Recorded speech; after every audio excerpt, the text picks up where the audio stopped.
All right, we're going to conclude our look at Hamlet before moving on to The Tempest as our final play, from the longest play, or one of the longest, along with Lear, which we also just did, to one of the shortest. So I'm going to take a little extra time for Hamlet and abbreviate our study in The Tempest, although it doesn't deserve that treatment.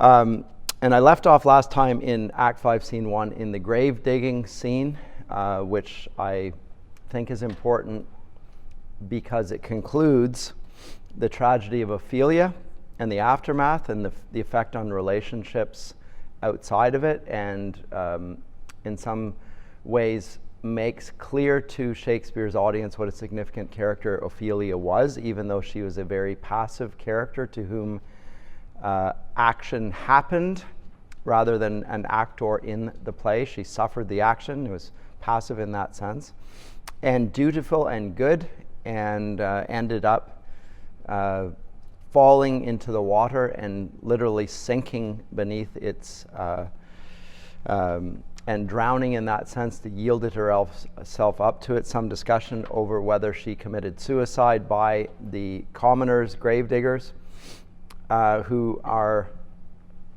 commenting without discernment. I think we can safely say, although modern commentators are not very happy to do this, that Shakespeare is not an egalitarian and is not regarding the commoners' views being presented as of equivalent merit as those of the aristocrats. It doesn't mean they have nothing to say and they have no merit in it, but they are not to be taken seriously as commentators on it. And they just simply note the inequity, that if she were, and complain that if she were one of them, that she would not be getting a Christian burial. But we know from circumstances, at least that are given in the text, that there was no deliberate intent on her part. On the other hand, she didn't try and save herself. So this is a little bit of complexity there at any rate. But Hamlet's feelings then arise. We're not sure about them up until this point, because he's put on his antic disposition. He has been trying to deceive Claudius and the whole court in order to figure out whether Claudius is in fact, as his father's ghost has said, the murderer of his father. He wants to make certain, and then when he does make certain, he wants to make sure that he has the same outcome as his father, namely that he's in eternal torment, not in heaven, for which reason he doesn't act. But he, as a perfect Renaissance man, he wants to control everything down to the end. And this is part of his problem, this mixture of thought and action. Laertes is a man of action. Fortinbras is a man of action.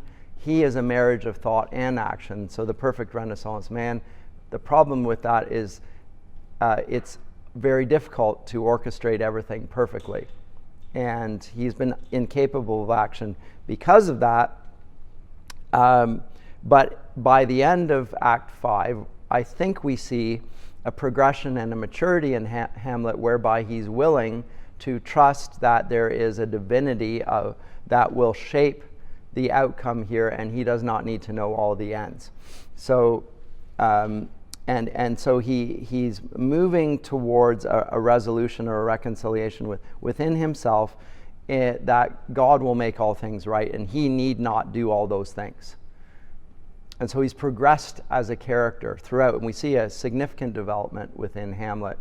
And it's one of the fascinating things about Shakespeare's plays is that we see such rich complexity and development of characters over a very short space of time. Very difficult in a sense for an audience to pick up, because it's an internal thing. We only get it from the speeches and the actions, and they change rather rapidly over the course of a very brief play. But he is not willing to trust what his father's ghost has said.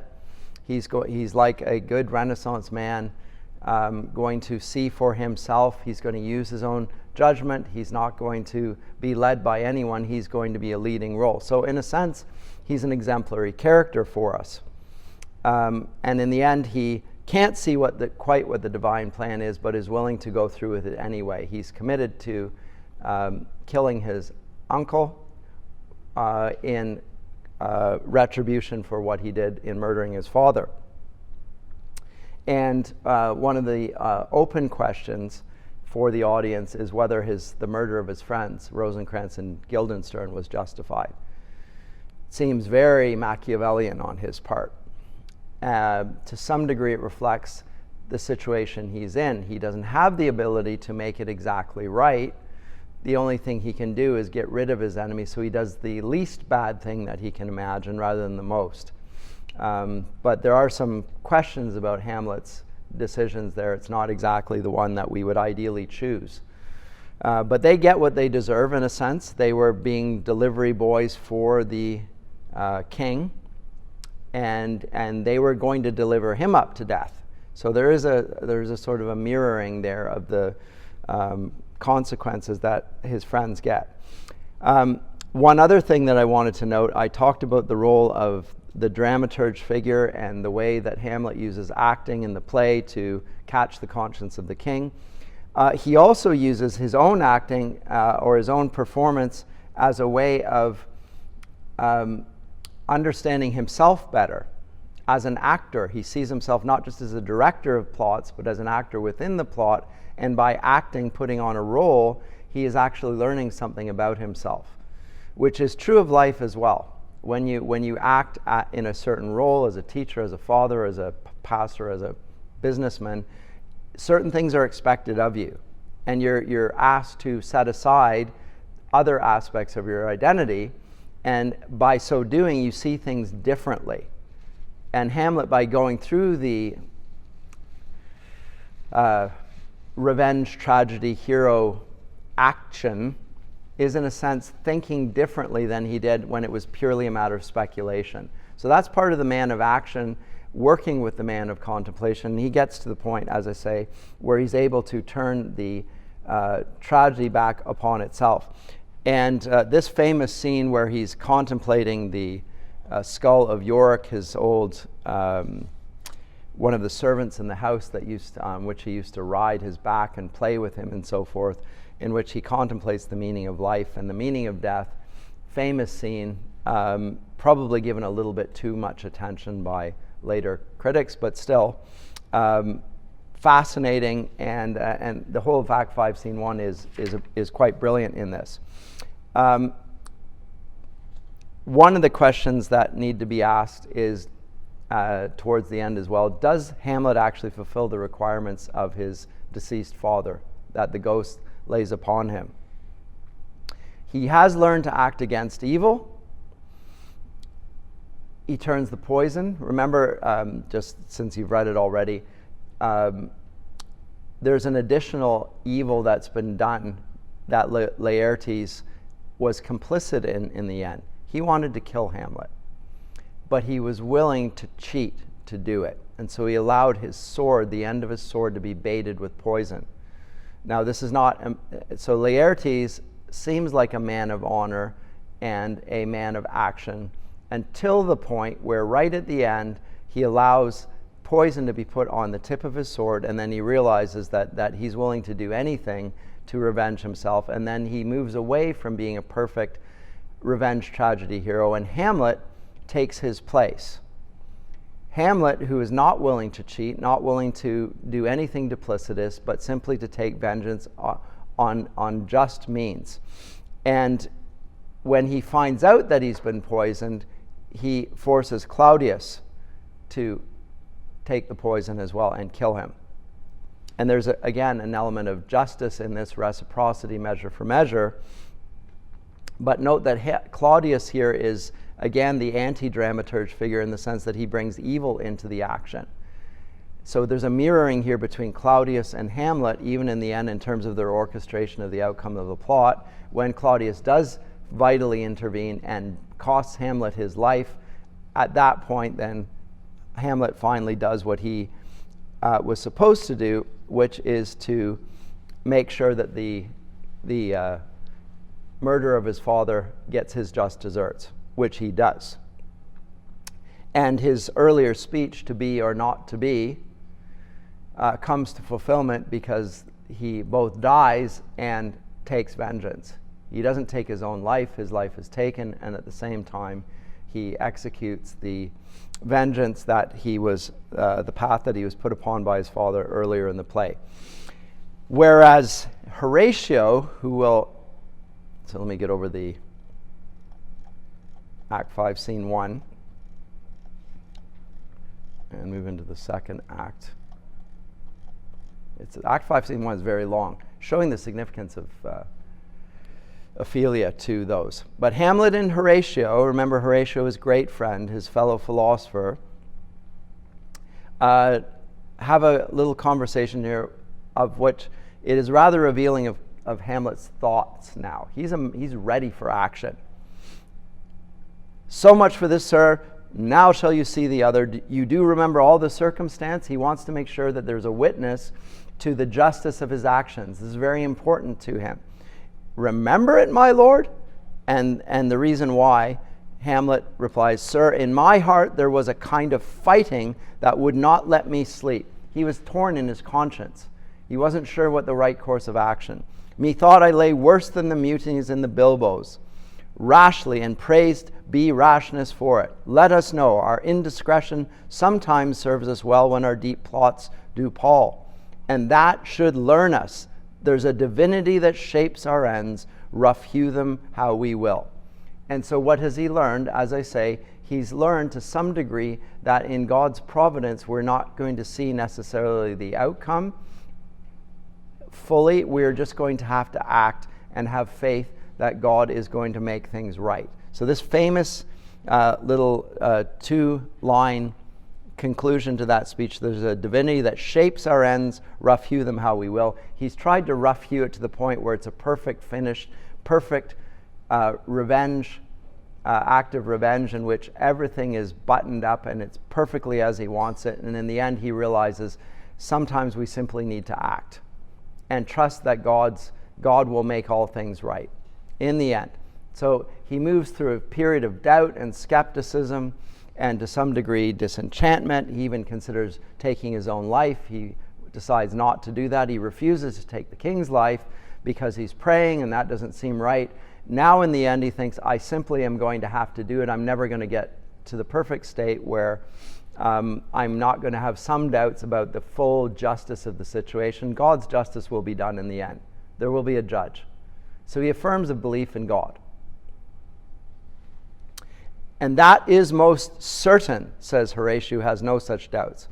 Up from my cabin, my sea gowns scarfed about me in the dark, groped I to find out them, had my desire, fingered their packet, and in fine, withdrew to mine own room again, making so bold, my fears forgetting manners, to unfold their grand commission.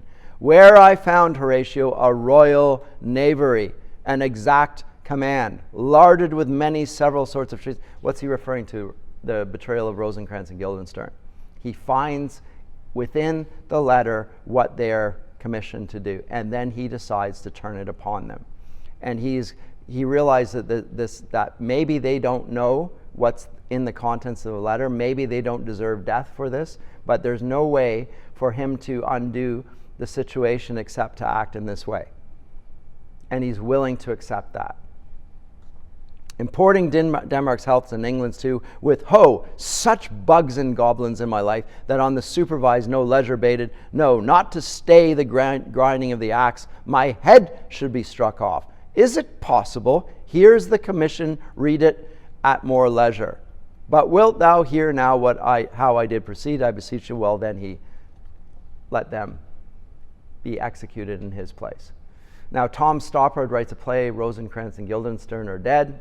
20, 30 odd years ago, very good play, very interesting play, reflecting on these two very minor characters, which you might want to watch, but that takes me away from the context of this play here. And let me move on to the act of vengeance here. And Hamlet and Laertes wants his honor for his sister's death and his father's murder at Hamlet's hands. And Hamlet is willing to do this and sees his this combat as a way of in a sense, having peace with Polonius, whom he did not need to murder. and didn't wish to. He didn't know who he was, and allows Laertes his honor there. At the same time, he is fighting for somebody who is who said that he loved his sister more than he did, and Hamlet wants to demonstrate that he is. But this is a fight, and it's a fight, unfortunately, to the death. Hamlet to Laertes, give me your pardon, sir, I have done you wrong, but pardoned as you are a gentleman. This presence knows, and you must needs have heard, how I am punished with a sore distraction. What I have done, that might your nature, honor, and exception roughly awake, I here proclaim was madness. Was it Hamlet wronged Laertes? Never Hamlet. If Hamlet from himself be taken away, he pleads madness in the situation when he killed Laertes. So he put on an antic disposition, but at that particular moment, he actually was out of his mind. He even thought it was Claudius. So this is his appeal that he was not responsible for his own actions at that point. So this is the complexity of the character Hamlet. He puts on madness, the antic disposition, and yet to some degree gives into it in certain senses. And this is a very difficult thing for the actor then to present here. Because I don't think he's dissembling here. I think he is actually being genuine. If Hamlet from himself be taken away, and when he's not himself, does wrong Laertes, then Hamlet does it not. Hamlet denies it. Who does it then? His madness. If it be so, Hamlet is of the faction that is wronged. His madness is poor Hamlet's enemy. Sir, in this audience, let my disclaiming from a purposed evil free me so far in your most generous thoughts that I have shot my arrow o'er the house and hurt my brother. So he said, I never meant, I was mad in this, and the madness was against my intentions as much as you. It was as much an act against me. So he appeals to justice in a biblical sense of not being in his fit mind, and therefore should not be held personally responsible, because now he is of sound mind. Laertes says, I am satisfied in nature, whose motive in this case should stir me most to my revenge. But in my terms of honor, I stand aloof, and will no reconcilement till by some elder masters of known honor I have a voice and precedent of peace to keep my name ungored. But till that time I do receive your offered love like love, and will not wrong it. I embrace it freely, and will this brother's wager frankly play, give us the foils. So he has forgiven him, but his honor needs to be reconciled, so they're going to have a duel over it. So the famous duel scene between Hamlet and Horatio, here in the court, the king, the queen, and others gathered around them, as sort of a courtly scene, famous towards the end of the play. And yet, within that gentlemanly conduct of honor, great dishonor lurks. Just like the dishonor where the poison was poured into his father's ear, now the poison is on the tip of Laertes' unbaited sword. And all he needs to do is scratch him with it, and even worse than that, he scratches him with it when they are at rest. He doesn't even get him, because he can't land a strike on Hamlet. He just, while they're sitting there and he's drinking it, he scratches him with it to kill him. Malicious act, ungentlemanly, deliberate murder, foul. His feigned reconcilement of receiving the act as a loving act is just that. So Laertes, in the end, ends very badly. He ends very badly. Up to this point, he's a man to whom we are very much full of admiration. He's very much a man that Hamlet should emulate. But here at the end, to get his vengeance, he's willing to do a terribly ignoble act, and simply scratches him to murder him. And he knows that it's murder. Premeditated, cold-blooded murder, while he's defenseless even. Terrible, terrible act here. And the king, of course, is complicit in it, having set him up and made him furious at Hamlet. So he makes him crazy, not in the sense of mental health, but in his soul. His spiritual essence is twisted. and he cannot see right from wrong, and he does great wrong in this. So, now here's the problem. What we don't know, or what Laertes doesn't know, and Gertrude doesn't know, is that he's not satisfied with having the poison only on the blade of the spear tip, or the tip of the foil. He also puts it in the cup. So to make sure that death happens, and Gertrude drinks of it to salute the participants, and she dies in the process. And the king aside, it is the poisoned cup, it is too late. I dare not drink yet, madam, by and by. And so there's suspense in the scene. We know that the sword is baited and has poison on its tip, but it hasn't landed. So maybe Hamlet is going to prevail in the end. So that huge tension in the scene until, come let me wipe thy face. Now, this is a very interesting echo here. For those of us who have heard of the Shroud of Turin, famous cloth where the face of Christ is wiped here. I think there's a little echoing going on here in this scene, where there's a just hero who's going to die an ignoble death. There's something of a Christ-like sacrificial. He's going to atone for the whole sins of Denmark in this scene. He's trying to perfectly fulfill his Father's will, and in the end, does so at the cost of his own life. The parallels are limited, I'll confess, because he doesn't know he's going to die. He doesn't go to die. It has no atoning effect, but nonetheless. Let me wipe thy face, and then Laertes to Claudius, my lord, I'll hit him now. I do not think it. As in, I don't think he's a better swordsman. You're not going to do it. And then Laertes aside, and yet it is almost against my conscience. What is almost against his conscience? To scratch him. Come, for the third, Laertes, you do but dally. I pray you pass with your best violence. I am afeard you make a wanton of me. Say you so? Come on. And then nothing neither way. Neither of them strikes a blow.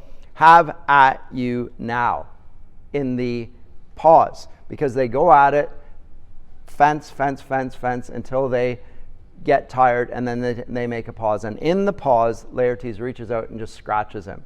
And Hamlet's like, and then Hamlet wounds him. Part them, they are incensed, nay, come again. And then the queen falls from poison, and then Laertes falls from the blow with which he's struck, and Laertes comments, I am justly killed with mine own treachery, because Hamlet picks up his sword. In the midst of the scuffle, the swords fall. Hamlet picks up Laertes' sword, vice versa, and he stabs him with it unwittingly.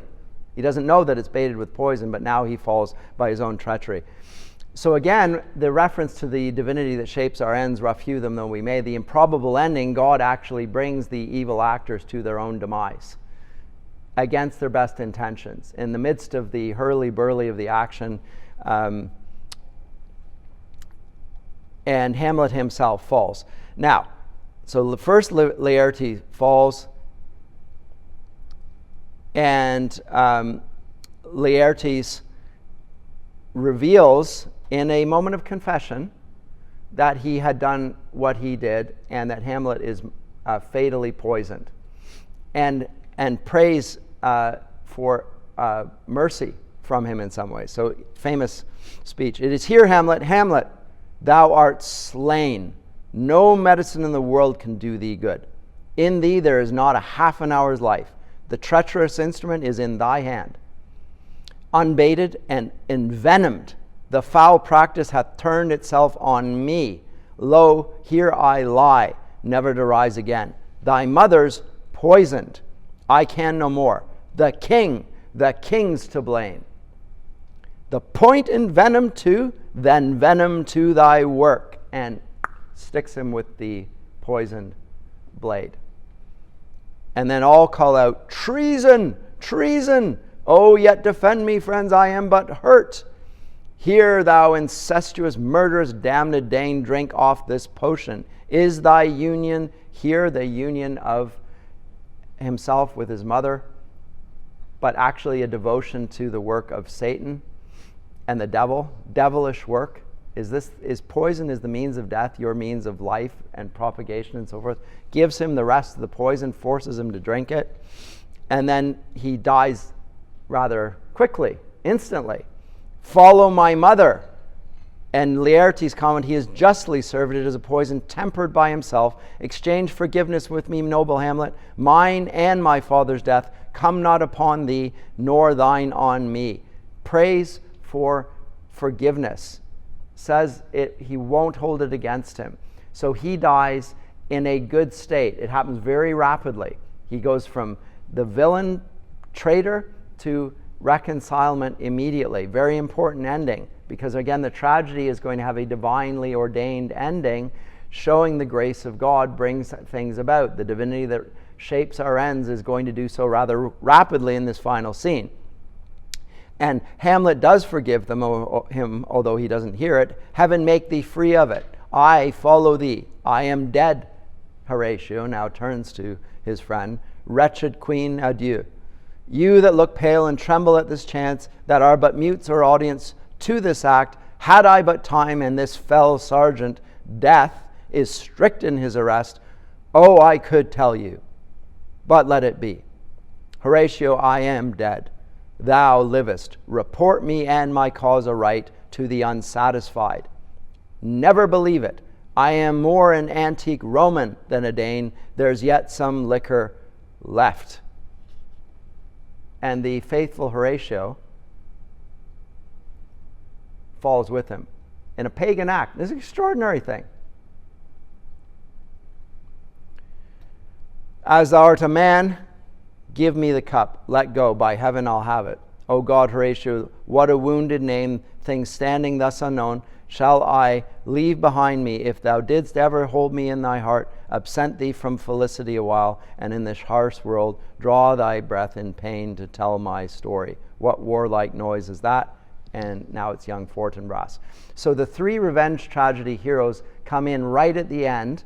We have Laertes going to avenge his sister and his father, who does a very evil act, then repents of it and is reconciled. We have Hamlet, who does his act, reconciling himself to his father's ghost, ending rather well. And then finally we have Fortinbras, with whom the play began. Remember that Hamlet's father had invaded his country, killed his father, etc. He now comes in to do his vengeance, and he will restore the justice of the kingdoms that had been breached by the initial act of Hamlet's father against his father. Osric, who is it? It's enter. Young Fortinbras with conquest come from Poland to the ambassadors of England gives this warlike volley. Oh, I die, Horatio, the potent poison quite o'ercrows my spirit. I cannot live to hear the news from England.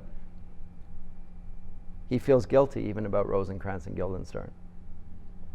That's what it is. I cannot live to hear. But I do prophesy the election lights on Fortinbras. He has my dying voice. So tell him with the occurrence more and less, which have solicited, the rest is silence. Oh, dies. He doesn't do it that way. It'd be like long, slow, oh. Now cracks a noble heart. Good night, sweet prince, the flight of angels sing thee to thy rest. And you hear the sounds of the drums, the march within. Why does the drum come hither? And then Fortinbras comes in and sees the scene before him. The sight is dismal, and our affairs from England come too late. The ears are senseless that should give us hearing to tell him his commandment is fulfilled, that Rosencrantz and Guildenstern are dead. Where should we have our thanks? He thinks that the king sent them to do it. Claudius, not Hamlet. What does Horatio say? Is he going to say that his friend did it? Or is it going to go into the annals of history that Claudius did it? Not from his mouth. Had it the ability of life to thank you, he never gave commandment for their death. He's going to be true to the end. He doesn't say Claudius did it. He tells them that Claudius didn't order this. But since so jump upon this bloody question, you from the Polack Wars, and you from England, remember one's the emissary, the ambassador coming from England, the other the Norwegian army coming from Poland, are here arrived. Give order that these bodies high on a stage be placed to the view, and let me speak to the yet unknowing world how these things came about. So shall you hear of carnal, bloody, and unnatural acts, of accidental judgments, casual slaughters, of deaths put on by cunning and forced cause, and in this upshot, purposes mistook fallen on't the inventors' heads. All this can I truly deliver. Let us haste to hear it, and call the noblest to the audience. For me with sorrow I embrace my fortune. I have some rights of memory in this kingdom, which now to claim my vantage doth invite me. Of that I shall have also cause to speak, and from this mouth whose voice will draw on more. But let this same be presently performed, even while men's minds are wild, lest more mischance on plots and errors happen. And then Hamlet goes out to the drum beat as a casualty of war, as a noble man, as the head of the armies of Denmark. Even though he's already dead, but he will be born from the battlefield as a casualty of war by his rival Fortinbras, honors him in the end, honors the country that he's about to inherit as his fiefdom. Let 4 captains bear Hamlet like a soldier to the stage, for he was likely, had he been put on, to have proved most royal. And for his passage, the soldiers' music and the right of war speak loudly for him, a man of action. Take up the bodies, such a sight as this becomes the field, but here shows much amiss, because it's in the court. Go bid the soldiers shoot, and they will shoot the sounds of remembrance for the fallen dead. They will be given an honorable treatment in the end. And thus ends the play of Hamlet, with a very tight ending, with Hamlet, a rather ambiguous figure in the end in his means of execution, but the verdict of the king is that he was honorable, and that will pass into the records. We, the audience, are aware that there's some ambiguity in his actions, to put it mildly, in the killing of Rosencrantz and Guildenstern, and he feels guilty about it to the very end, but the king absolves him of it, and that will go in the record. There we go. It's all tied off. That's how the play ends. Any questions or comments before I move on to The Tempest? Then I will